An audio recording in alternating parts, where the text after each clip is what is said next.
JSPP Thank you.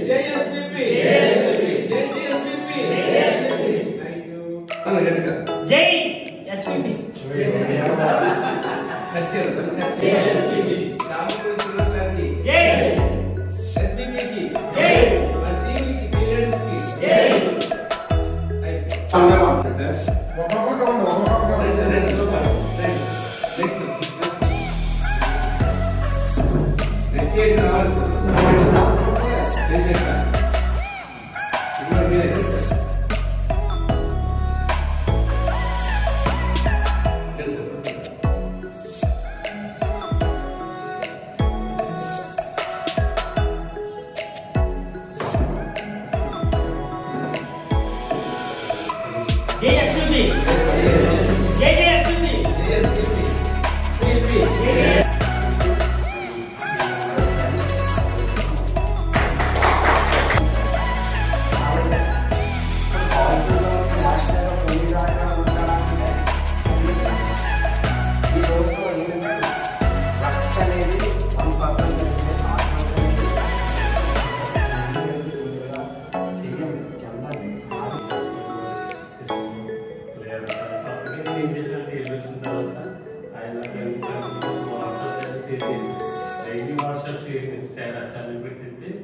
ఏంటి అరచాలం ఏంటంటే call చేయడం మొదలుపెట్టారు. ప్రోగ్రాంలో చెప్పడం జరిగింది. అలా తర్వాత ఇప్పుడు రిజెక్షన్ తర్వాత మా థర్డ్ బెంచ్లో ఫస్ట్ బెంచ్లో మా సిస్టర్ ఒక ఇజ్రాయల్ ఉంది. ఆవిడ వీడియో కాల్ చేస్తే నేను నేను అక్కడ తీసుకుంటాను కదా, నేను జస్ట్ వీడియో చూపించాను. అరచాలం తోటలో చాలా ఇన్వెస్ట్మెంట్, ఒకసారి ఇన్వెస్ట్మెంట్ పెట్టి 10 years కానీ మనం వెయిట్ చేస్తే అద్భుతమైన రిటర్న్స్ వస్తాయని చెప్పేలోకి వెంటనే రాయడం తీసుకుంటాను మాట చేసింది.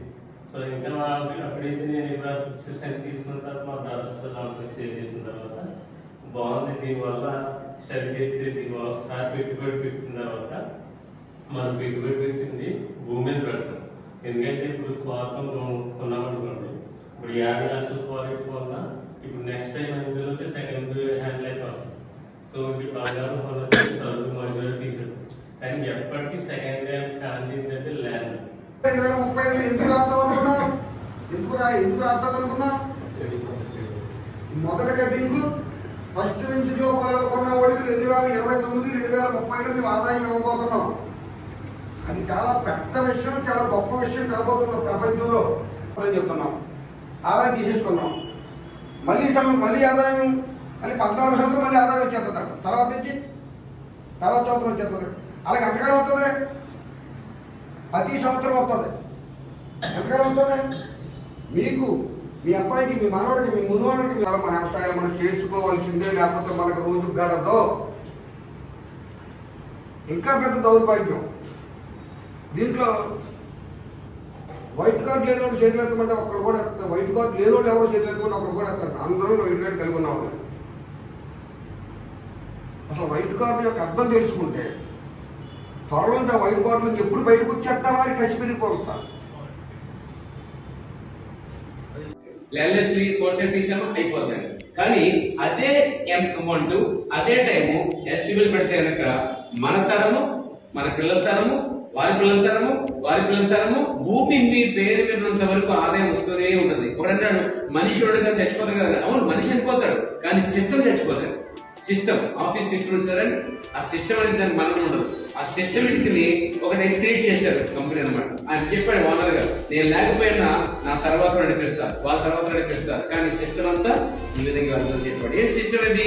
ఇక్కడ 7,50,000 మనం కొనుక్కున్న ఈ భూమి రిజిస్టర్ అవుతుందండి. మనకు రిజిస్టర్ అయిపోతుంది, లింక్ డాక్యుమెంట్ ఇస్తున్నాము, తర్వాత పడదల పాస్బుక్ వస్తుంది, కంపెనీకి మన మధ్య లీజ్ అగ్రిమెంట్ ఉంటుంది. ఈ లీజ్ అగ్రిమెంట్ 10 సంవత్సరాలు ఉంటుంది. 10 సంవత్సరాలు ఎందుకంటే 10 సంవత్సరాలు ఉంటే కనుక అది కంపెనీ అయిపోతుంది.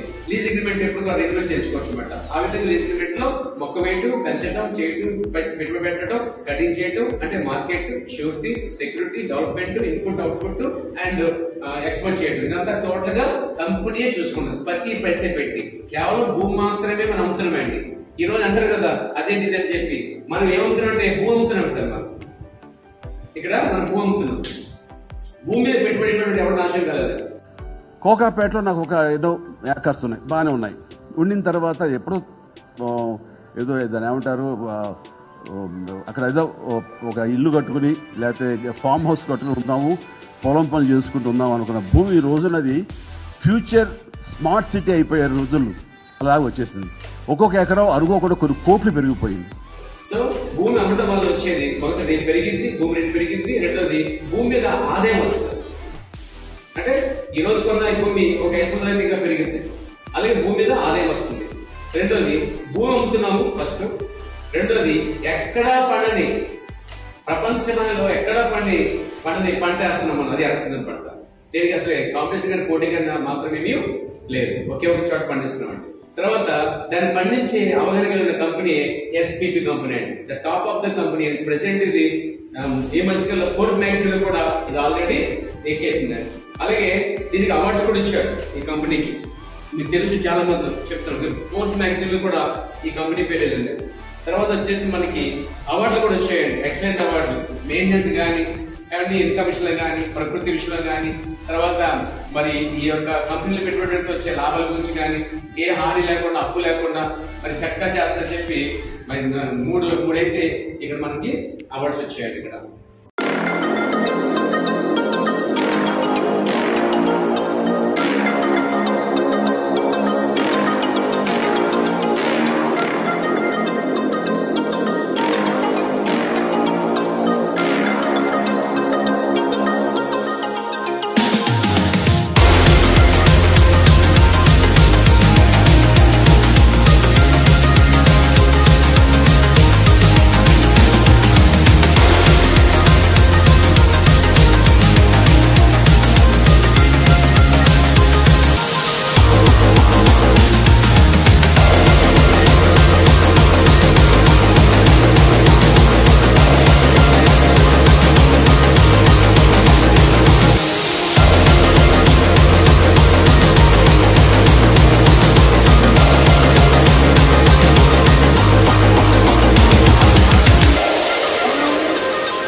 సార్ చెప్పండి.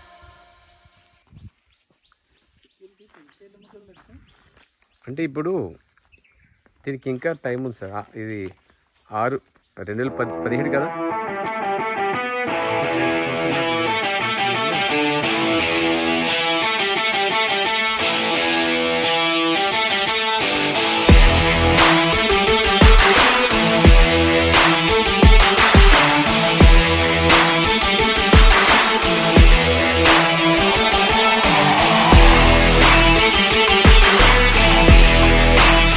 ప్లాంటేషన్ రంగంలో సుదీర్ఘ అనుభవంతో కస్టమర్ల నమ్మకమే పెట్టుబడిగా క్వాలిటీలో ఎలాంటి రాజీ లేకుండా వినియోగదారుని పెట్టుబడికి అత్యధిక లాభాలను భద్రతను కల్పిస్తూ ఎన్నో వెంచర్లను విజయవంతంగా అత్యంత సమర్థవంతంగా అందించి సిరులు పండించే ఎర్రచందనం సాగుకు ప్రప్రథమంగా శ్రీకారం చుట్టిన ఏకైక సంస్థ Sai properties and projects.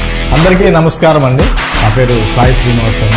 Sai properties and projects అధినేతను. ప్లాంటేషన్ రంగంలో సుమారుగా ఒక 16 సంవత్సరాలు సుదీర్ఘ అనుభవంతో ప్రపంచంలోనే ప్రథమంగా మన సాయి ప్రాపర్టీస్ ప్రాజెక్ట్స్ ఎర్రచందనం తోటని లీగల్గా చట్ట ప్రకారంగా మారల్టీగా కస్టమర్కి ఏవైతే కమిట్మెంట్ మనం ఇచ్చామో హామీ ఇచ్చామో దాన్ని 100% తోట తప్పకుండా పాటించే ఏకైక సంస్థ మన సాయి ప్రాపర్టీస్ అండ్ ప్రాజెక్ట్స్. ఈ ఎర్రచందనం అనేది మనకి ఒక ఆంధ్రప్రదేశ్లోనే, అది కూడా ఒక శేషాచలం నల్మల ఫారెస్ట్ ఏరియాలోనే కొంత ప్రాంతంలో మాత్రం ఇది 100% జెన్యూన్గా మనకి దొరుకుతుందండి. అటువంటి ప్రాంతాల్లో మనం గుర్తించి దీనికి 100% సూటబుల్ ఏవైతే వాతావరణం కానివ్వండి, నేల కానివ్వండి, అక్కడ ఉన్న ప్రకృతి వనరులు కానీ 100% సపోర్ట్ చేస్తూ అటువంటి ప్రాంతాలను మనం సెలెక్ట్ చేసి దానిలో ఎర్రచందనం తోటలో మనం విస్తారంగా పెంచడం జరుగుతుందండి.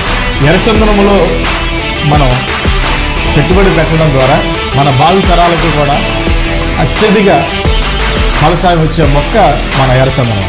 ఎర్రచందనం సాగులో మా వినియోగదారులందరినీ భాగస్వాములను చేస్తూ ప్లాంటేషన్ రంగంలో ఎవరూ ఇవ్వలేనంత తక్కువ ధరకు వ్యవసాయ భూమిగా రిజిస్ట్రేషన్ చేసి అడంగళ్లలో మీ పేరు నమోదు చేయించి ప్రతి ఒక్క వినియోగదారుని రైతుగా పేర్కొంటూ పాస్బుక్ జారీ చేయించే వినూత్న ప్రక్రియకు నాంది పలికిన సంస్థ సాయి ప్రాపర్టీస్ అండ్ ప్రాజెక్ట్స్.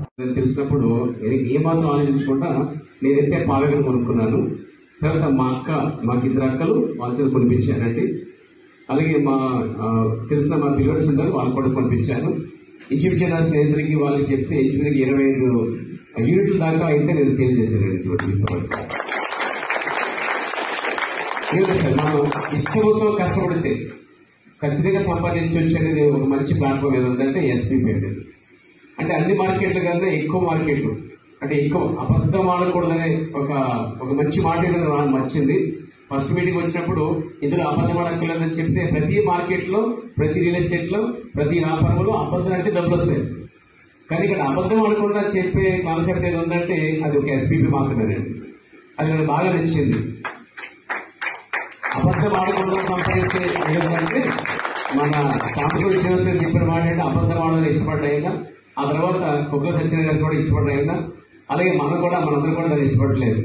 ఆ విధంగా మనం చేస్తే జెన్యూ ఉంటుంది.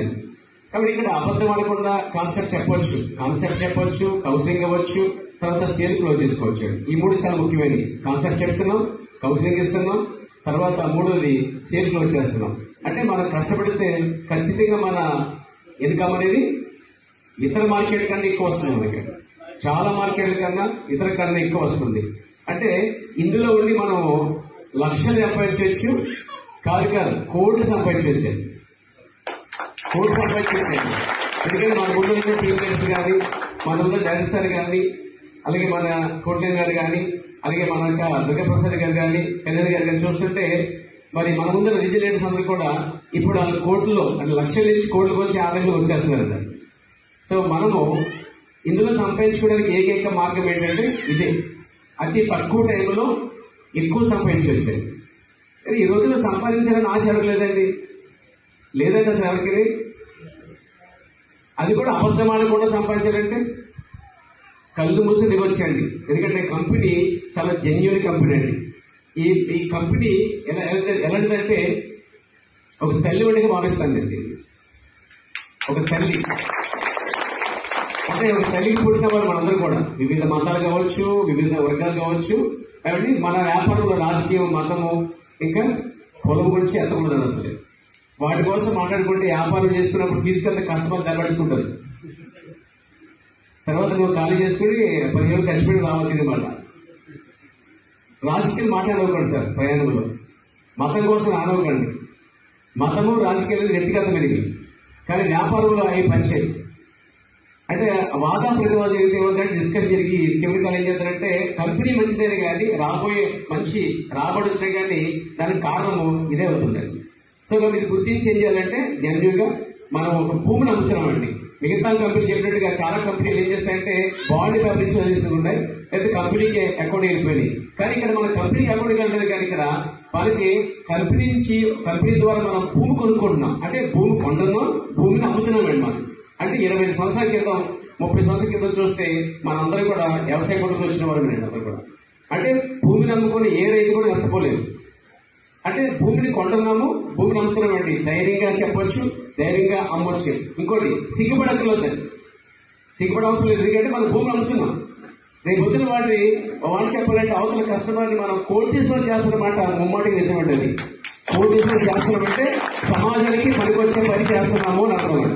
ఈరోజు సమాజ సేవ చేస్తాం చాలా మంది, మనం ప్రజలకు ఉపయోగపడేది. కొంతమంది ఉంటారు కదా ఎల్పీ నేషన్స్ ఉన్నవాళ్ళు. దాంతో పోల్చుకుంటే మన వారికి ఏం నొక్కలేదు, ఒక్క పాలెవరు రూపిస్తే చాలు. 11వ సంవత్సరం తర్వాత వారికి వచ్చే ఆదాయం ఇంచుమించుగా 60 లక్షలు అవుతుంది. అంటే నెలకి 5 లక్షలు సంపాదిస్తారు. సార్ అన్నట్టుగా మన శాంపూర్ శ్రీనివాసన్ చెప్పినట్టుగా ఎవరైతే భూమి కొనుక్కున్నారో ఆ కస్టమర్లో 60 లక్షలు రాగానే మీ ఫోటో పెట్టుకోవడం ఖాయమండి. నేను అమ్మిన వాళ్ళందరూ నా ఫోటో పెట్టుకోవడానికి నమ్ముతున్నాను. అంతే కదా, మన వంశీయ పరంగా కూడా మనం పొలం తీసుకోవాలండి. ఇక్కడ ఎవరైనా ఏజెంట్లు పొలం తీసుకోకపోతే, పొలం తీసుకోకుండా ఎవరైనా చేస్తుంటే ఎలా ఉంటుంది చెప్తాను. మా అనుభవం మేము చేస్తున్నాం. మార్కెటింగ్ లో కాన్సెప్ట్ బాగుంటుంది, వ్యక్తిగతంగా మీరు బాగుంటారు, కంపెనీ అంతకన్నా బాగుంటుంది. అన్ని అయిపోయిన తర్వాత సార్ మీరు పొలం కొన్నారా అని అడుగుతారు. మనం అనుకుంటాం ఇక వచ్చేసింది, మన 40 వేలు వచ్చేసిన అకౌంట్ అనుకుంటాం. కానీ ఇక్కడ పొలం కొనకపోతే నష్టం ఏంటంటే, మీరు పొలం కొనకుండా అమ్మడానికి వెళ్తే ఆ వ్యక్తి తెగురడే కాదండి, ఖచ్చితంగా మీరు కొన్నారా అడుగుతారు. వాళ్ళ కోసం కాకపోతే మీ పిల్లల కోసం మనం కొనాలి. ఎందుకంటే మనం శ్రేష్టమైన అమ్ముతున్నప్పుడు, శ్రేష్టమైన ఇన్కమ్ ఇస్తున్నప్పుడు అది మన ఫ్యామిలీ కూడా వర్తిస్తుంది, మన కుటుంబం కూడా వర్తిస్తుంది. అయితే కొంతమంది ఏం చేస్తే మనం కొనకుండా మనం ఏం చేస్తే వ్యాపారము చేసేస్తున్నాం. అక్కడెక్కడ తగిలితాయి, కానీ కొన్ని చోట్ల అయితే ఖచ్చితంగా 100 దాకా వచ్చే పడిపోతాను చూడాలిగా. అక్కడ దాకా వచ్చిన పర్సెంటేజ్ ఉందో 45,000 అక్కడ పడిపోతాయి. అందుకని మనం ముందు కొనుక్కోవాలండి. అంటే ముందు మన ఇంటి బాగు చేసుకోవాలి, ముందు మన వీధి బాగు చేసుకోవాలి, మన కుటుంబాన్ని బాగు చేసుకోవాలి, మన జన్యుగా ఉండాలి. అప్పుడు ఇతరులకు మనం సహాయపడాలి. ఎందుకంటే ఎల్పీనేసి చేసే వాళ్ళు డబ్బులు ఇవ్వట్లేదండి, పొలం కనిపిస్తే చాలు జీవితాలు గుర్తుండిపోతారు. కాబట్టి అలాంటి మంచి కంపెనీ మనం భూమిని అమ్ముతున్నాం. రిజిస్ట్రేషన్ అవుతుంది, అరణ్యాలు వేరెక్కుతుంది. తర్వాత లీగ్ డాక్యుమెంట్ 12 సంవత్సరాల నుంచి 30 సంవత్సరాలు లీగ్ డాక్యుమెంట్ ఇస్తున్నాం. కాబట్టి తర్వాత వచ్చేది పడదల పాస్బుక్ కూడా కంపెనీ అనిపిస్తుందండి. ఈరోజు పడదల పాస్బుక్ వస్తుందంటే భూమి జెన్యూన్ అయితేనే వస్తుంది. కాబట్టి ఇలా జెన్యూన్ అయిన భూమిని మనం అమ్ముతున్నామంటే బల్ల గురించి చెప్పొచ్చు, అది ఎకరాలు అమ్మొచ్చాడు. ఈ రోజు ఎంత చెప్పారు సార్, 2 సంవత్సరాలు పెట్టింది మొదట, కానీ ఇప్పుడు 2 రోజుల్లోనే అమ్మేస్తారంటే ఎంత వ్యాపారం జరుగుతుందండి. వీళ్ళు కొనకపోతే వాళ్ళు కొంటున్నారు, వాళ్ళు కొనకపోతే వాళ్ళు కొంటున్నారు అని కొనుగోలు ఖచ్చితంగా ఉన్నదండి. కాబట్టి ఇక్కడ మనం భూమి అమ్ముతున్నాం, భూమి కొనుక్కుంటున్నాం, నష్టమైతే ఎప్పుడు కూడా లేదండి. మిగతా అన్నింటిలో నష్టం ఉందండి. బంగారం తగులు దిగులు పోతుంది. మిగతా వ్యాపారం ఎక్కడ పెట్టినా ఆ డబ్బులు ఎక్కడ ఏ చోట పెట్టినా, ఏ షేర్ మార్కెట్లో పెట్టినా, లేదా ఏ వ్యాపారంలో పెట్టినా పోతుంది, నష్టపోతుంది. కొంత బెట్టింగ్ చేస్తూ ఉంటారు, బెట్టింగ్ లో అయిపోతా ఉంటాయి. షేర్ మార్కెట్లో పెడతారు, అయిపోతా ఉంటాయి. ఎక్కడ కూడా చేస్తూ ఉంటారు. ఈ రోజు బ్యాంకులో కూడా వేస్తే ఆ 7,50,000 8 లక్షలు వేస్తే ఒక 15 సంవత్సరాల తర్వాత మనకు వచ్చే ఆదాయము 25 కన్నా లేక 15 లక్షల నుంచి 20 లక్షలు